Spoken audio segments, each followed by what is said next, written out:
Thank you, Madam Deputy Speaker. Black History Month was first celebrated in October 1987. It was organised initially through the outstanding leadership of the Ghanaian analyst Akeba Adai-Sebu, who was the coordinator of special projects for Greater London Council.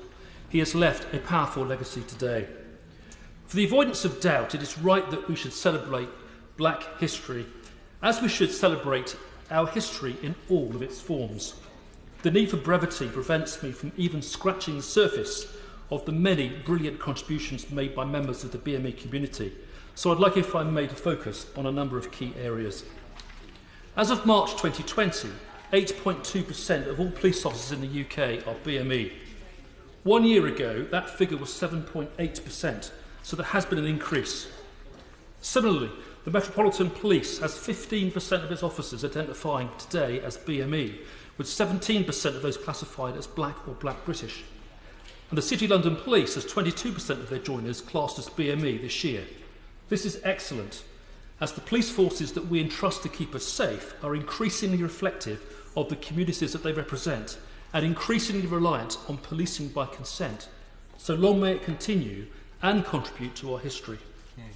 Similarly, having spent many years in uniform, perhaps nobody is better placed to fully understand the fine contribution that BME communities have made to our armed forces. In 2020, 11.7% of those who entered UK regular and reserves in the 12 months to 31st of March 2020 are BME. And 8.8% of our total forces were deemed to be BME in April 2020. This is up from 7.8% last year, with approximately 15,000 personnel proudly serving in uniform across regular and reserve forces.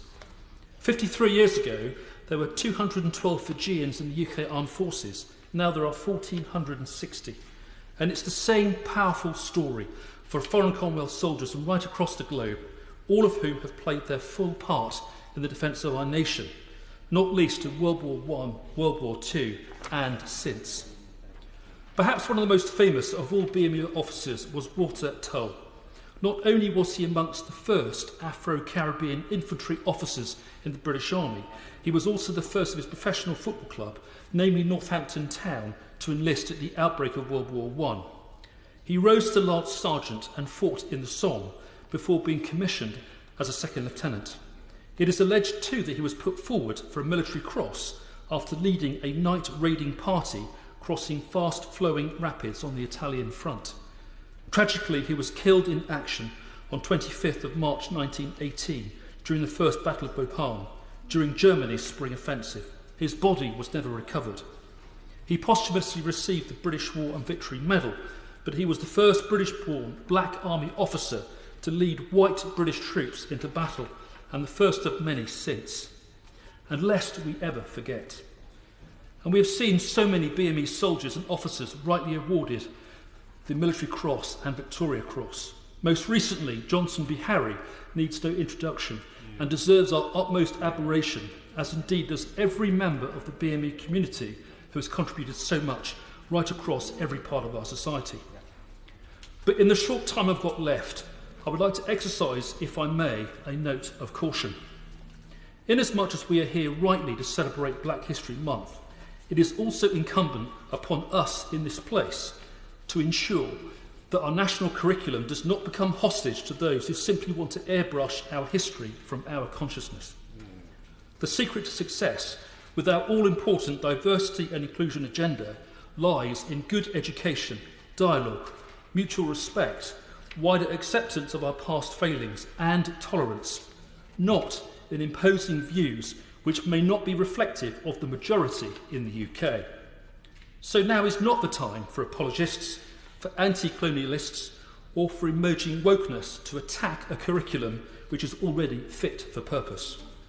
Yes, it is right that we should teach our colonial past at school, but making this compulsory may be one step too far, as it is from our history that we voluntarily learn. And by the same token, tearing down our statues is unlikely to generate wider support. Yes, some of our national figures may have done or said things that we now find deeply offensive, but they do play a key role in teaching us about our past, with all of its faults, and fostering a dialogue which demands nuance and balance rather than hate.